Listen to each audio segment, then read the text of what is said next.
Olá, queridos, graça e paz. Deus te abençoe nesse dia. Gostaria de fazer uma oração com você antes de nós começarmos a nossa aula. Pai querido, em nome de Jesus Cristo, eu quero te pedir nesse momento, meu Deus, que a tua graça seja manifestada de forma abundante sobre a vida dos teus filhos.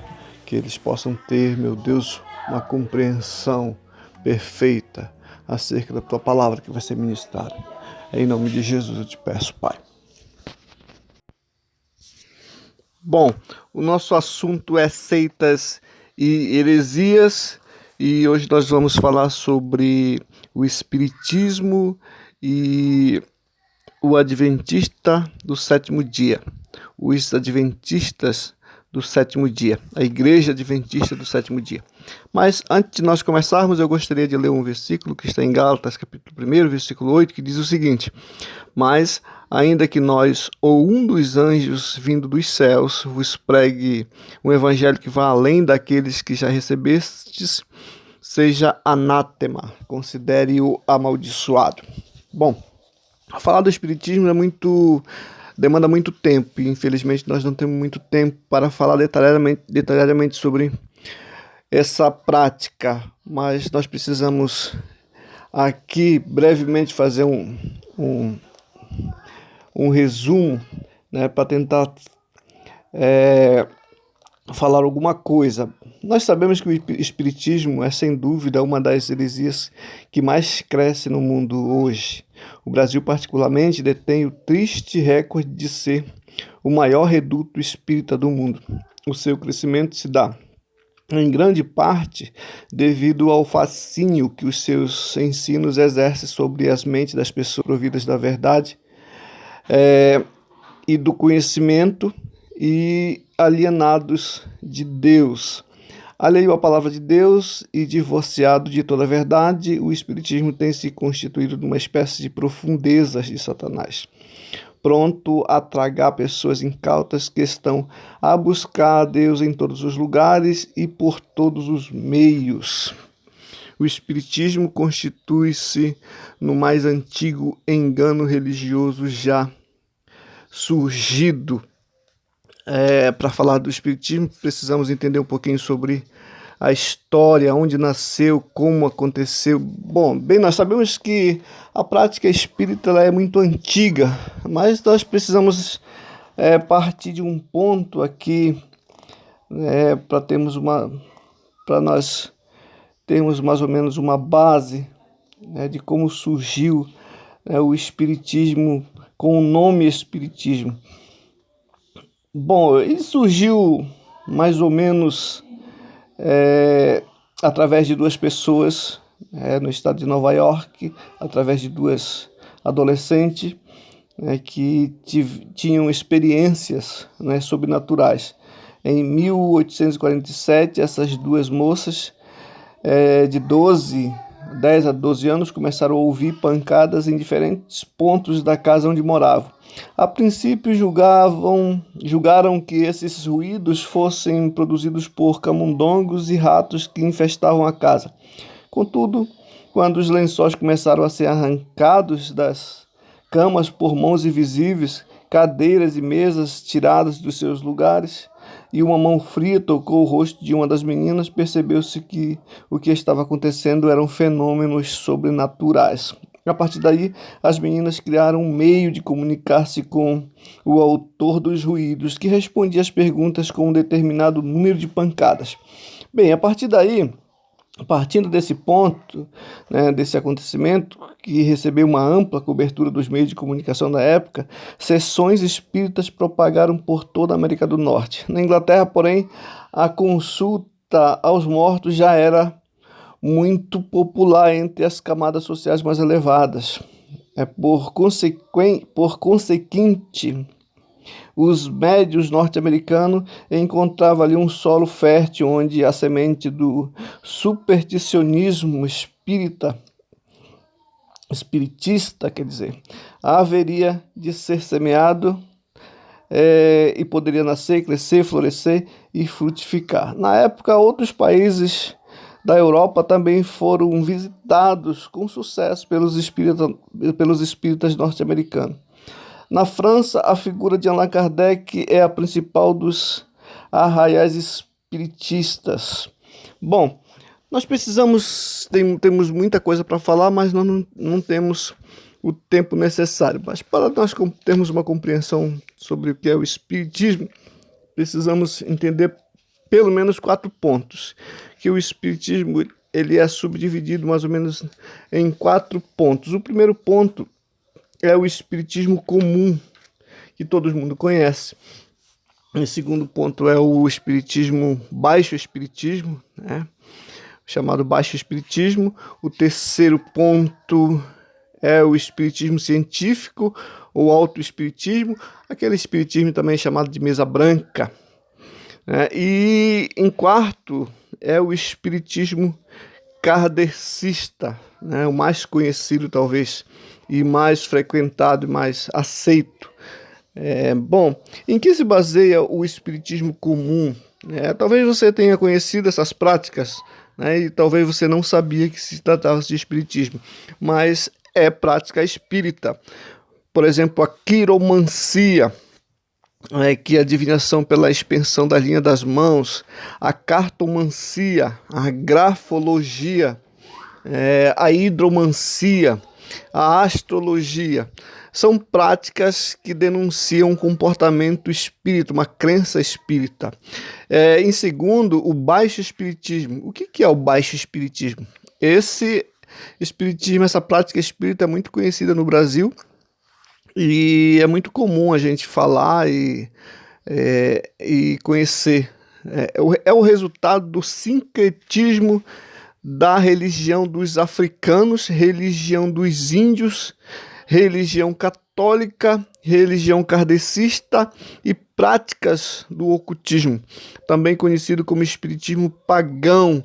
Identifica-se por práticas descritas no vodú, no candomblé, na quimbanda, na macumba. Basicamente, essa prática espírita ela nasceu no Brasil, né? Ela nasceu no Brasil. Alguns especialistas afirmam que essa prática ela é brasileira, esse baixo espiritismo. Bom, o espiritismo científico, o autoespiritismo ou o espiritismo mesa branca, ele é a prática espírita mais aceita, é onde as pessoas se sentem mais confortáveis, né? Porque o espiritismo baixo espiritismo, o espiritismo pagão, ele é discriminado, embora no fundo seja a mesma coisa, né? De que fala o espiritismo? Porque ele, segundo alguns, né, o espiritismo científico ele é de um padrão mais elevado, né? Então ele fala sobre o ecletismo. E o que é o ecletismo? É um sistema filosófico onde se escolhe de cada crença a parte que lhe parece mais próxima da verdade. E também tem o esoterismo e tem o teosofismo, que são práticas acolhidas dentro do espiritismo. Bom, e o espiritismo kardecista? O que é? O espiritismo kardecista é a classe de espiritismo comumente praticada no Brasil, tendo as seguintes teses principais. 1. Possibilidade de comunicação com os espíritos desencarnados, né? 2. Crença da reencarnação. 3. Ninguém pode impedir o homem de sofrer as consequências de seus atos. 4. Crença na pluralidade dos mundos habitados. 5. A caridade é virtude única aplicada tanto aos vivos e aos mortos. 6. Deus, embora exista, é um ser impessoal, habitante de um mundo longínquo. 7. Jesus foi um médium e reformador judeu, nada mais que isso, segundo a crença espírita. A teoria da reencarnação e a invocação dos mortos são os pilares de sustentação do espiritismo. A palavra reencarnação significa a volta da alma ou espírito à vida normal, quer dizer, voltar a alma num corpo que não era o que ocupava numa existência anterior.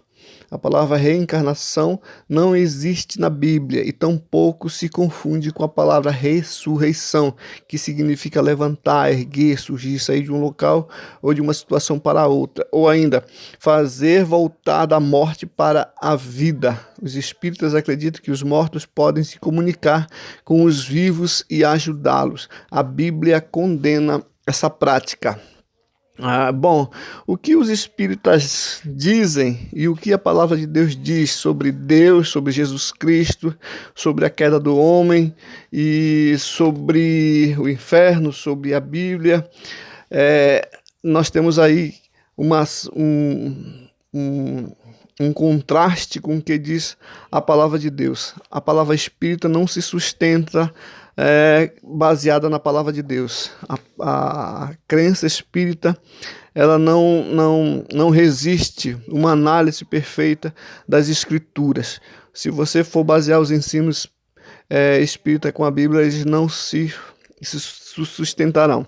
Bom, o que eles dizem sobre Deus, né, que Deus é um ser impessoal. No entanto, a Bíblia diz que é um ser pessoal e a vida é esta, que te conheçam a ti. A ideia de Deus impessoal é que você não pode conhecê-lo, que você não pode se aproximar, que você não pode falar com ele, mas o que a Bíblia diz é que nós podemos conhecer o Pai, tanto é que Jesus nos aproximou do Pai, né, aproximou de Deus, e hoje ele não é só uma figura de Deus, é uma figura de um Deus Pai. Sobre Jesus Cristo, eles dizem que Cristo foi um homem bom, mas não podia ter sido divino, exceto no sentido, talvez, em que todos somos divinos. Bom, eles aqui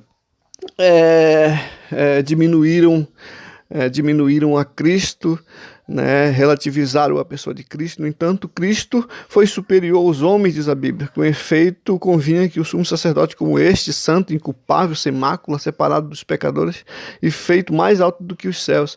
A Bíblia é muito clara com relação à natureza de Cristo, à pessoa de Cristo. Dizem o que sobre a queda? Que nunca houve uma queda, mas a Bíblia fala sobre a queda. A queda do homem, a natureza do ser humano caído, que o homem precisa de um salvador, precisa reconhecer que é pecador e precisa de um salvador. Dizem também que não existe inferno, mas a Bíblia fala sobre esse lugar.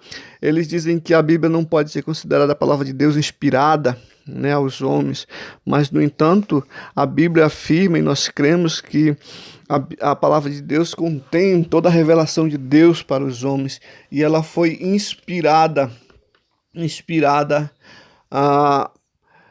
por Deus através do seu Espírito para iluminar a vida do homem. Bom, querido, nós temos pouco tempo, isso é apenas um resumo, né, desse assunto. Infelizmente não temos como continuar.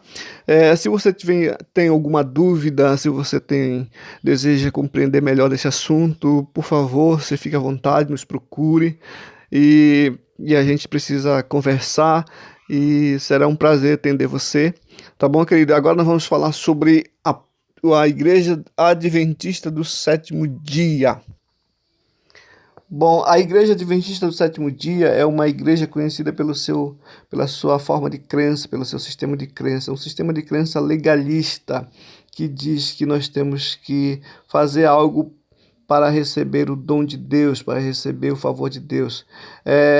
Dentre as formas legalistas que existem na Igreja Adventista é a guarda do sábado e uma dieta especial que você tem que fazer. E também isso quer dizer que eles não confiam na graça de Deus. Inclusive isso é muito característico das seitas, né? Quando você despreza aquilo que Jesus fez, aquela obra que Jesus realizou, e você se apega naquilo que você faz, então logo o sacrifício de Cristo é anulado. E esse é o propósito de Satanás, desprezar aquilo que Cristo fez, porque desprezando aquilo que Cristo fez, né, você está perdido.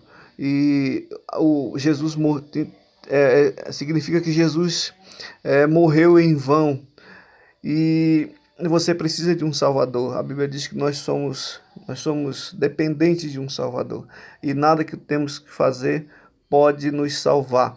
Bom, mas falar do Adventista do Sétimo Dia precisamos também de mais tempo, mas para falarmos sobre isso, nós temos que partir de um ponto da história dos Adventistas do Sétimo Dia, como nasceu esse movimento, essa igreja. No princípio do século XIX, quando pouco se falava sobre a segunda vinda de Cristo, William Miller, pregador batista do estado de Nova York, dedicou-se ao estudo da pregação desse assunto, lendo Daniel, o livro profético, e tomando como base o regresso de Esdras do cativeiro. Isso fala da história de Israel, como ponto de partida para o cálculo, e ainda imaginando que cada uma das 2,3 mil tardes representada em um ano, Miller proclamou o advento de Cristo para o ano de 1843, o que não aconteceu.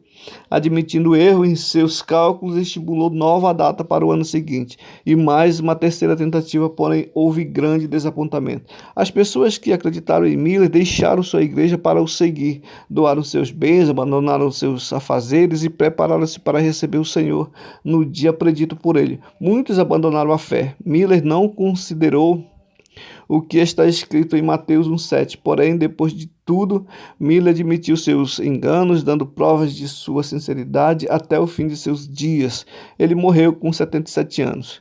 Enquanto viveu, permaneceu um cristão humilde e consagrado na sua igreja de origem. Entretanto, Ellen White, Edison e outros afirmaram ter descoberto a falha na revelação de Miller. Para eles, Jesus não voltaria à terra, mas iria para um santuário no céu, conforme descrição do livro de Daniel, para purificá-lo, e somente depois retornaria. Ellen White marcou outras datas para a segunda vinda de Cristo: 1847, 1850, 1852, 1855, 1866, 1867, 1868 e 1877. O Adventismo atualmente prega que toda a humanidade está envolvida num grande conflito entre Cristo e Satanás, que se originou no céu com a queda de Lúcifer. Também ensina que o crente é obrigado a guardar o sábado como o dia de repouso semanal e crê que os que guardam o domingo aceitarão a marca da besta, segundo eles, sobre o governo do anticristo. A guarda do sábado já era observada quando Ellen White, dizendo ter recebido uma revelação através de uma visão da Arca do Concerto, dentro da qual estão as tábuas da lei, onde sobressaía-se o quarto mandamento como um arco de luz. Dos 10 mandamentos registrados em Êxodo capítulo 20, o Novo Testamento ratifica 9, executando o quarto. Excetuando o quarto, quer dizer, o sábado, na verdade, foi instituído para os judeus como forma de lembrar a sua saída do cativeiro egípcio. Porque te lembrarás que foste servo na terra do Egito e que o Senhor teu Deus te tirou dali com mãos poderosas e braço estendido, pelo que o Senhor teu Deus te ordenou que guardasse o dia de sábado. No Novo Testamento, o que diz sobre o sábado? Bom, no Novo Testamento nós temos algumas orientações também, né? E acrescentou: o sábado foi estabelecido por causa do homem e não o homem por causa do sábado. O que diz a doutrina dos Adventistas do Sétimo Dia, né? Eles têm um ponto de vista sobre a alma, sobre o remanescente de Deus, né? Eles falam muito sobre o bode emissário, o juízo investigatório. Eles têm uma linguagem própria, uma linguagem típica deles, né? Mas é bom lembrar que devemos contrastar todo esse tipo de ensinamento com o que diz a Bíblia Sagrada. A Bíblia é o elemento da nossa fé, devemos basear nossa vida por meio daquilo que está escrito na Bíblia. Queridos, infelizmente nós não temos muito tempo para falar sobre esses assuntos, mas eu queria que você pudesse se aprofundar um pouco mais, né? Se você tem tempo e disposição no seu coração, procure, leia. Se você gostaria de saber mais, procure-nos. Nós temos alguns livros disponíveis, alguns estudos disponíveis. Nós podemos te ajudar nesse assunto, tá bom, querido? Mas que Deus te abençoe, te guarde, te proteja, ilumine sua vida, ilumine seu dia, sua noite, suas horas, seus minutos. Que você seja altamente favorecido pela bondade de Deus, que você conheça essa bondade, que ela seja revelada todos os dias para você. Querido, o Senhor é contigo, Ele não te abandonou, Ele te guarda, Ele te protege. Não esqueça que o Senhor ama os seus filhos e Ele cuida de uma forma toda especial. Que o Senhor te abençoe, querido. Pai Celestial, eu te agradeço, porque o Senhor fez esse meu irmão, essa minha irmã vitorioso, Pai, vitoriosa. Eles nasceram para vencer, nasceram para reinar, Senhor, meu Deus. E eles estão guardados debaixo da tua proteção. Eu quero te agradecer, meu Deus, pela vida de cada um e por tudo que o Senhor fez por eles, pela vida deles. Como o Senhor marcou, como o Senhor protegeu, como o Senhor guardou. Senhor, muito obrigado, meu Deus, pela vida de cada um dos teus filhos, Pai. Que o Senhor possa conceder o teu favor a eles durante essa semana. E que as portas sejam abertas para todos, em nome de Jesus.